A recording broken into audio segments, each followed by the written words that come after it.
Bismillahirrahmanirrahim. Assalamualaikum warahmatullahi wabarakatuh. Selamat pagi dan salam sejahtera untuk kita semua. Om Swastiastu, Namo Buddhaya, salam kebajikan, Rahayu. Yang terhormat Sekretaris Jenderal Kementerian Ketenagakerjaan Republik Indonesia, Profesor Anwar Sanusi PhD, Gubernur Provinsi Bengkulu, Dr. Haji Rohidin Mersah, yang baru saja orasi di tengah-tengah kita, juga sahabat saya, Rektor Universitas Al-Azhar, Profesor Dr. Insinyur Asep Saifuddin MSc, yang saya hormati Ketua Senat, Guru Besar, para Wakil Rektor, para Dekan, Ketua Lembaga, Kepala Biro, juga para pimpinan lain, Wakil Dekan, Kepala Pusat, Kepala Unit, dan yang saya banggakan teman-teman para Direktur UT dari Sabang sampai Merauke, yang saya cintai dan saya banggakan, para wisudawan-wisudawati yang didampingi oleh keluarga yang berbahagia, para undangan hadirin, baik yang hadir di UTCC secara tatap muka, luring, juga yang hadir dalam jaringan secara virtual.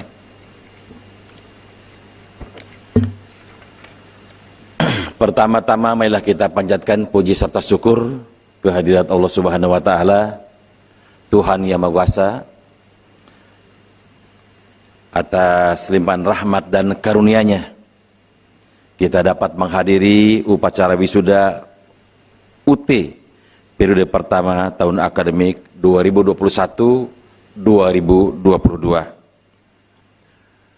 Upacara wisuda kali ini masih dilaksanakan secara dalam jaringan, meskipun pandemi COVID-19 sudah mulai terkendali.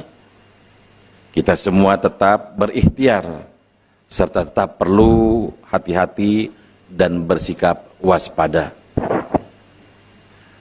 Selanjutnya, rasa syukur dan bangga saya atas nama pimpinan UT mengucapkan selamat kepada seluruh wisudawan atas keberhasilan yang telah saudara raih dalam menyelesaikan studi di Universitas Terbuka, baik untuk jenjang diploma, sarjana, maupun pasca sarjana. Pada hari ini saudara resmi mendapatkan gelar akademik dari UT sesuai dengan jenjang dan program studi yang diambil. Semua ini adalah untuk atau bentuk pengakuan terhadap kompetensi baru yang saudara raih. Menyertai gelar yang baru tersebut, saudara kini juga mengemban tanggung jawab dalam memberikan sumbangsih nyata kepada masyarakat dan bangsa. Jujur saya ingin menyampaikan bahwa tidak semua yang masuk UT, mahasiswa UT, bisa selesai. Mereka bisa berhenti di tengah perjalanan karena begitu banyaknya kendala, masalah yang dihadapi oleh seseorang yang kuliah, belajar secara jarak jauh, tidak setiap hari di bawah asuhan dosen, tenaga pendidikan, tapi mereka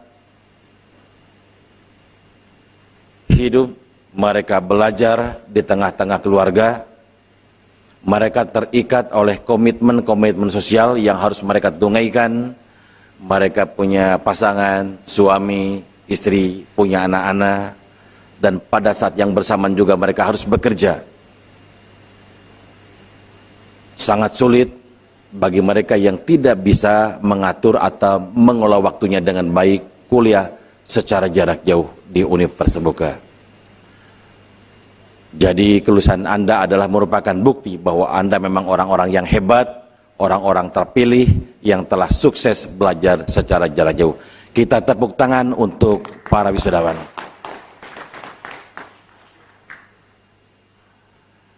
Selanjutnya saya juga ingin menyampaikan bahwa prestasi akademik yang dicapai oleh para wisudawan dan wisudawati pada saat ini bukan hanya semata-mata dari kerja keras atau karena kecerdasan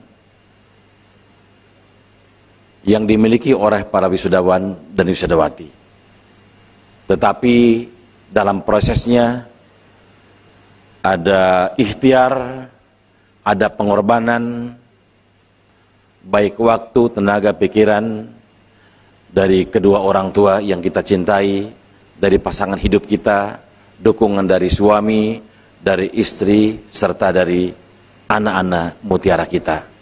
Mereka telah berkorban waktu, tenaga, dan pikiran untuk keberhasilan Anda dalam rangka mencapai prestasi akademik saat ini.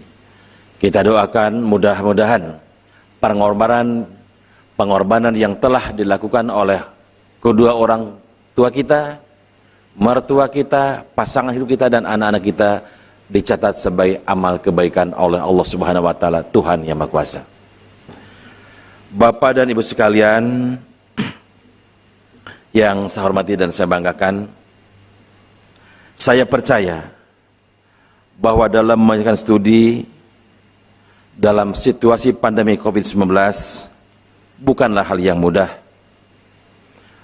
Terdapat perjuangan yang luar biasa. Kita melihat di masyarakat banyak terobosan-terobosan baru yang dilakukan.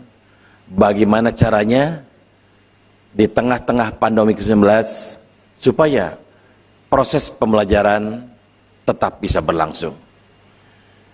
Kita menyimak di media massa, Mas Menteri pernah menyampaikan bahwa selama pandemi COVID-19 di negara kita terjadi learning loss.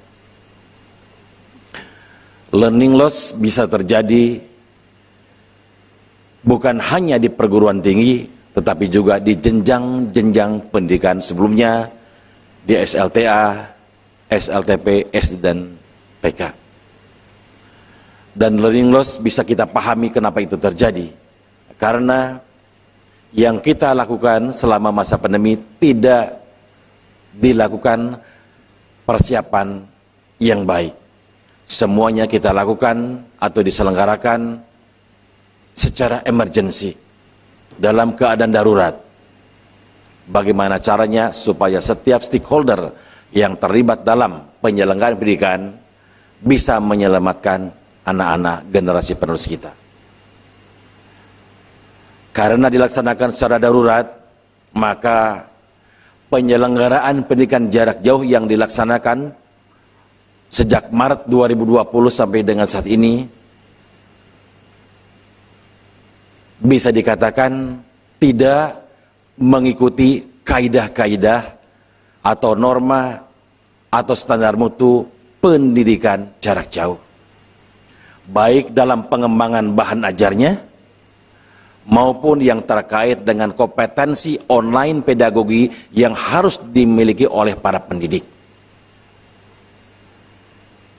Sehingga terjadi isu besar di masyarakat bahwa pendidikan jarak jauh membosankan, pendidikan jarak jauh tidak efektif, dan lain-lain. Oleh karena itu, saya mulai momen ini ingin menyampaikan bahwa apa yang terjadi selama 2 tahun ini itu sebenarnya bukan merupakan praktek pendidikan jarak jauh yang mengikuti standar mutu atau kaidah-kaidah kualitas pendidikan jarak jauh.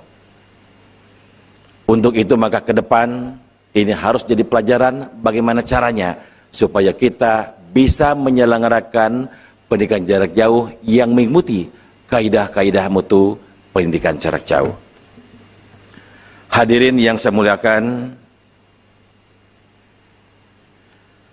hingga hari ini Sudah lebih dari 3 tahun lamanya kita semua harus melaksanakan aktivitas dengan berbagai pembatasan sosial karena pandemi COVID-19. Namun keberhasilan program vaksinasi nasional yang dilaksanakan sejak awal 2021 dan disertai kepatuhan kita bersama dalam pelaksanaan protokol kesehatan, penyebaran COVID-19 kini telah semakin terkendali. Memang saat ini berita perkembangan pandemi kembali membuat kekhawatiran karena tren kenaikan kembali terjadi. Oleh karena itu, kita tetap harus berdisiplin untuk tetap mengikuti tata aturan protokol kesehatan. Sejatinya, perkembangan ini membuka kesempatan bagi kita untuk mulai kembali menjalankan aktivitas secara normal atau tatap muka. Meskipun demikian, sekali lagi saya menghimbau agar kita semua tetap perlu bersikap waspada. Kegiatan tatap muka harus dilaksanakan dengan penuh kehati-hatian dan dijalankan dengan protokol kesehatan serta adaptasi kebiasaan baru. Sebagaimana kita ketahui bersama, pandemi COVID-19 telah membawa 2 implikasi. Pada satu sisi terdapat banyak akibat dalam segala lini, namun pada sisi yang lain, pandemi juga memberi pelajaran bagi pengembangan dunia pendidikan di Indonesia. Tidak dapat dipungkiri, sebelumnya UT memiliki peran utama dalam pasar pendidikan tinggi jarak jauh atau PTJJ. Karena UT menjadi satu-satunya perguruan tinggi yang mengusung pembelajaran jarak jauh. Kondisi ini berubah saat dunia menghadapi pandemi COVID-19 dan memasuki era disrupsi. Di masa pandemi, banyak perguruan tinggi yang mengusung atau menyelenggarakan dual mode system, yaitu tatap muka dan pembelajaran secara jarak jauh. Bermunculnya dual mode system pembelajaran membuat kompetisi baru di dalam pasar pendidikan. Pasar pendidikan yang tadinya lebih cenderung kita mengatakan sebagai pasar monopoli pendidikan jarak jauh yang dikuasai oleh UT, tetapi saat ini sudah bergeser masuk ke perfect market competition atau pasar persaingan sempurna. Namun demikian, UT sendiri melihat keadaan ini sebagai sesuatu yang sangat baik, sangat positif. Mudah-mudahan dengan diakselerasi oleh COVID-19, maka pembelajaran jarak jauh dengan moda utama online learning akan semakin dikembangkan, semakin bagus, mengikuti kaidah-kaidah mutu, sehingga penyelenggaraan pendidikan baik itu yang tatap muka maupun pendidikan yang dilengkapi dengan kegiatan belajar secara online adalah merupakan alternatif strategis yang bisa diintegrasikan bersama-sama dalam rangka melayani proses pembelajaran di persekolahan. Kita punya keyakinan bahwa keduanya akan saling melengkapi, akan bersama-sama menjadi media, alat yang bisa membangun atau dijadikan sebagai instrumen strategis pemerintah dalam rangka meningkatkan kompetensi SDM di tanah air. Bapak dan Ibu sekalian, memasuki tahapan baru dalam rangka penyelenggaraan pendidikan nasional yang memasuki era baru tersebut, maka UT pada saat ini telah bersiap diri untuk naik kelas. Pada saat ini UT statusnya sebagai PTN PKBLU, Pengelola Keuangan Badan Layanan Umum.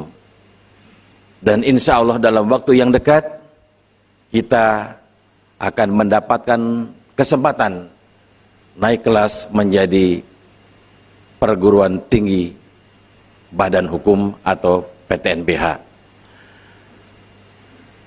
Kita mendengar kabar dari Setnek bahwa dalam waktu yang dekat Parab sudah dilakukan oleh berbagai kementerian yang terkait dan tinggal ditandatangani oleh Bapak Presiden. Mudah-mudahan dengan naik kelasnya UT menjadi PTNBH akan lebih memungkinkan UT untuk memberikan layanan yang lebih baik lagi pada masyarakat, khususnya mahasiswa.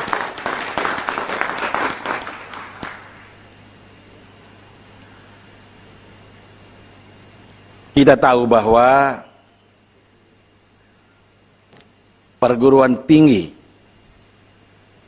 yang memiliki status PTNBH memiliki otonomi yang lebih luas. Dan kita punya keyakinan bahwa era pendidikan ke depan akan semakin banyak new entrants, para pendatang baru, bukan hanya new entrants yang berasal dari perguruan tinggi lokal di tanah air, tetapi juga akan bermunculan para pendatang baru dari luar negeri datang ke tempat kita. Nah, oleh karena itu maka sinergi antar perguruan tinggi di tanah air menjadi sangat penting untuk mencapai sukses. Dan kita yakin untuk mencapai sukses tersebut kita tidak bisa sendiri, tapi kita harus bergandengan tangan, bergotong royong dalam rangka mensukseskan program pemerintah dalam rangka peningkatan kompetensi SDM di tanah air. UT selama ini dibesarkan melalui jaringan. UT saat ini tumbuh dan berkembang melalui kerjasama yang dibangun dengan berbagai stakeholder, baik pemerintahan di tingkat pusat maupun di daerah-daerah. Saya tadi sangat bersyukur ketika Bapak Gubernur menyampaikan bahwa kehadiran UT semakin diterima di masyarakat, khususnya di Provinsi Bengkulu. Dan alhamdulillah UT juga sudah menjadi pilihan di berbagai provinsi, terutama mereka warga masyarakat kita yang tidak punya kesempatan masuk ke perguruan tinggi secara tatap muka. Bapak Gubernur, saya ingin menyampaikan bahwa ketika UT didirikan 37 tahun yang lalu, memang ada 3 mandat utama yang diberikan oleh pemerintah kepada UT. 3 mandat utama tersebut juga sangat terkait dengan 3 masalah utama yang dihadapi oleh pemerintah dan bangsa pada tahun 84. Pada saat itu pemerintah dihadapkan pada masalah utama, yaitu yang pertama terkait dengan pemerataan akses pendidikan tinggi bagi seluruh warga masyarakat, di mana tidak semua saudara kita, terutama yang berdomisili di daerah-daerah terpencil, mendapatkan kesempatan untuk menikmati layanan pendidikan tinggi. Yang kedua, masalah yang kedua adalah terkait dengan orang-orang yang sudah bekerja. Orang-orang yang sudah bekerja, sulit bagi mereka untuk meningkatkan kompetensinya atau meningkatkan kualifikasi jenjang pendidikannya ke jenjang lebih tinggi karena mereka terikat oleh komitmen sosialnya. Mereka bekerja, apakah itu misalnya di pemerintahan daerah, di Pemda, atau juga di private sector dan sebagainya. Mereka tidak mungkin meninggalkan pekerjaannya, mereka juga tidak mungkin meninggalkan keluarganya. Tidak mungkin mereka mengikuti kegiatan pendidikan secara tatap muka. Sangat sulit bagi orang-orang yang telah bekerja untuk meningkatkan kualifikasi jenjang yang lebih tinggi. Masalah yang kedua. Dan masalah yang ketiga juga pemerintah dihadapkan pada daya tampung perguruan tinggi negeri yang sangat terbatas. Di mana pada saat itu baru ada 44 perguruan tinggi negeri di tanah air ini. Sementara lulusan SLTA meningkat secara signifikan dan tidak mungkin ditampung di perguruan tinggi negeri. Sebagian dari mereka bisa masuk ke perguruan tinggi swasta. Tetapi yang menjadi masalah ketika mereka masuk ke perguruan tinggi swasta, biayanya tidak terjangkau bagi sebagian masyarakat kita. Relatif lebih mahal dibandingkan dengan perguruan tinggi negeri. Atas dasar 3 masalah utama tersebut, maka pemerintah juga melihat bahwa di sisi lain masyarakat kita tidak masuk perguruan tinggi karena 3 alasan utama. Yang pertama karena alasan ekonomis, mereka tidak punya daya beli untuk masuk ke perguruan tinggi. Tidak semua orang kaya, ada sebagian masyarakat kita yang the have not, alasan ekonomis, dan yang kedua alasan geografis karena mereka berdomisili daerah terpencil, dan yang ketiga karena kapasitas akademisnya yang tidak lolos pada seleksi SBMPTN, SMPTN, dan jalur mandiri. Karena tiga alasan tersebut dan karena tiga masalah utama yang dihadapi oleh bangsa ini, maka pemerintah mendirikan universitas terbuka. Universitas terbuka dirancang, didesain secara berbeda untuk mengatasi tiga masalah tersebut. Yang pertama, UT dirancang pembelajarannya secara jarak jauh agar bisa dinikmati bukan hanya oleh orang-orang yang berdomisili di perkotaan atau di kota-kota besar, tetapi juga bisa memungkinkan melayani anggota masyarakat yang tinggal berdomisili di daerah-daerah terpencil. Dalam konteks UT, bukan mahasiswa yang datang ke kampus, tapi kampus yang akan datang ke rumah-rumah mereka. Yang kedua, agar UT juga bisa dinikmati oleh anggota masyarakat yang tidak punya daya beli, maka biaya uang kuliah tunggal UT atau biaya SPP itu harus terjangkau oleh mereka. Sejak UT didirikan sampai dengan saat ini, biaya UKT UT sangat terjangkau oleh masyarakat. Kalau kita bandingkan biaya UKT UT yang kita implementasikan pada saat ini, tidak bisa dibandingkan dengan perguruan tinggi lainnya, apakah itu PTN maupun PTS. Kita sangat terjangkau. Pada kitaran ada yang 35.000 per SKS, ada juga yang 65.000 per SKS. Sangat kompetitif. Itu semuanya kita lakukan agar kita bisa melalui masyarakat, sehingga masyarakat tidak terkendala ketika mereka ingin menikmati pelajaran pendidikan tinggi.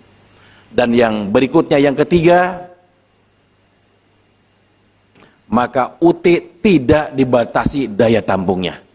UT tidak dibatasi daya tampungnya karena UT tidak harus mendirikan gedung, tidak harus kita mendirikan ruang-ruang tutorial, kita tidak harus mendirikan laboratorium, tapi kita bersinergi, bekerja sama dengan perguruan yang lain, menggunakan fasilitas atau juga menyewa fasilitas-fasilitas yang dimiliki oleh perguruan yang lain.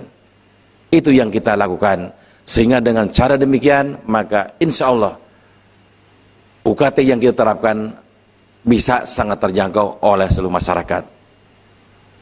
Dalam rangka atau dalam konteks menampung jumlah mahasiswa tersebut, maka UT juga harus dirancang secara berbeda. Mahasiswa atau intik yang masuk ke UT, mereka tidak boleh dilakukan seleksi masuk. Tidak boleh. Semua anak, asal mereka punya ijazah SLTA, mereka harus punya kesempatan untuk masuk ke UT. Tidak ada seleksi akademik. Jadi mereka yang punya kapasitas akademik yang terbatas, tidak lolos seleksi, mereka bisa masuk ke perguruan tinggi negeri melalui universitas terbuka. Oleh karena UT tidak melaksanakan seleksi akademik tersebut, maka waktu tempuh setiap mahasiswa tidak boleh dibatasi. Mereka ada yang bisa selesai 4 tahun tepat pada waktunya, juga di antara mereka banyak yang selesai 5 tahun, 6 tahun, 10 tahun, bahkan lebih dari 10 tahun. Tidak boleh di drop out. Itu adalah desain yang kita rancang. Karena bagi orang-orang yang sudah bekerja, orang-orang yang sudah berkeluarga, mungkin pada semester tertentu mereka lapang.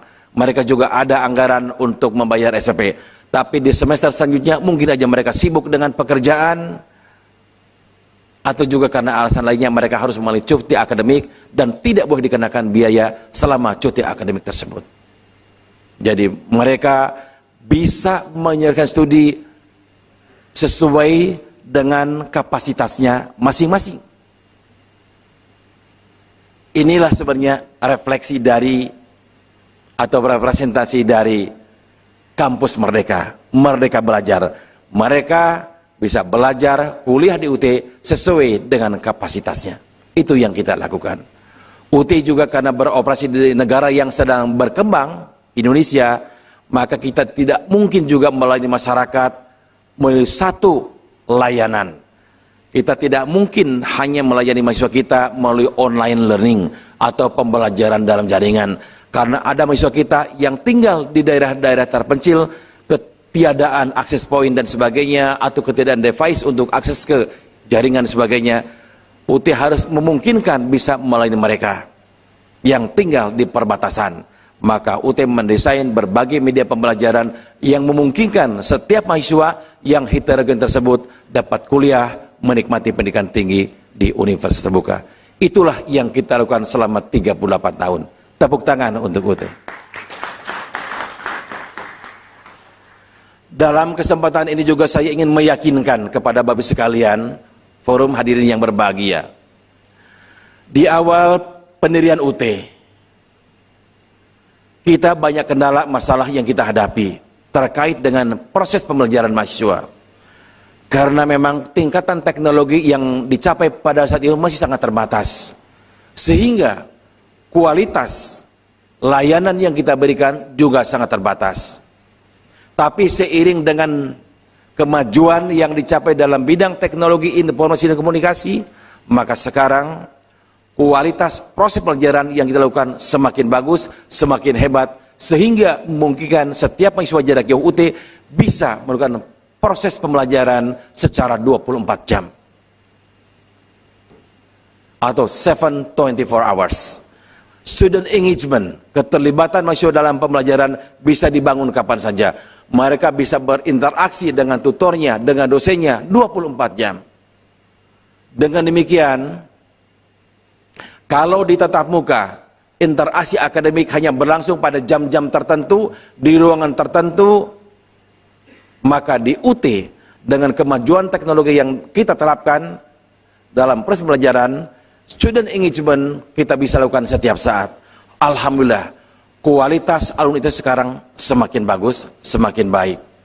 UT pada saat ini sudah melahirkan 1.900.000 alumni selama 38 tahun yang tidak mungkin dicapai oleh perguruan tinggi tatap muka sampai dengan saat ini. Tepuk tangan untuk UT.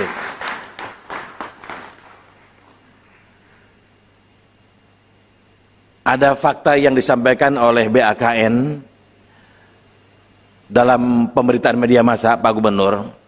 Pada tahun 2019 dari 20.000 CPNS, penerimaan CPNS, itu hampir 50%-nya diisi oleh alumni UT. Tepuk tangan untuk UT. Sebanyak 9.436. Ini bukan mitos, ini fakta dari BKN. Artinya apa? Bahwa kualitas lulusan alumni UT sekarang sudah bisa bersaing dengan lulusan dari perguruan tinggi tatap muka. Tes secara online bagi mahasiswa UT sudah tidak menjadi masalah. Mereka sudah sangat terbiasa. Pada saat pandemi, ada gejala, ada masalah yang dihadapi oleh perguruan tinggi tatap muka terkait dengan evaluasi hasil belajar. Mereka tidak bisa melaksanakan sistem ujian online karena tidak dilengkapi dengan aplikasinya. UT melahirkan breakthrough, terobosan baru. Kita merancang online proctoring sehingga mahasiswa UT yang punya device-nya, punya alat yang bisa akses ke internet dengan spek tertentu, mereka bisa melaksanakan ujian secara online di mana saja mereka berada. Mahasiswa UT bisa ujian di kantornya, di rumahnya, di ladang, di sawah, di kebun, di mana saja. Sementara kecurangan ujian bisa kita deteksi dengan aplikasi yang kita kembangkan. Kalau dia tidak mungkin juga berselancar ke search engine tertentu, karena oleh kita ditutup dengan aplikasi yang kita gunakan, ada wajah yang tidak sesuai dengan wajah yang ada dalam database SR kita, itu juga termonitor karena di dalam aplikasi online proctoring itu merupakan super apps, ada face recognition di sana, sehingga bisa mendeteksi kalau mahasiswa tersebut melakukan kecurangan, misalnya peserta ujiannya diganti oleh orang lain. Dan itu belum dilakukan di perguruan tinggi lain di tanah air ini. Berbagai upaya kita lakukan dalam rangka memberikan layanan dan meningkatkan kualitas, sejak kualitas bahan ajar, kualitas tutorial, dan kualitas ujian. Kita lakukan untuk semakin meningkatkan layanan pendidikan jarak jauh. Bapak Ibu sekalian, banyak hal yang ingin saya sampaikan, tapi karena waktunya yang sangat terbatas, jadi mungkin itu saja hal yang ingin saya sampaikan. Saya sampaikan terima kasih kepada Bapak Ibu sekalian atas perhatiannya, dan mohon maaf atas segala kekurangannya. Billahi taufiq wal hidayah. Wassalamualaikum warahmatullahi wabarakatuh.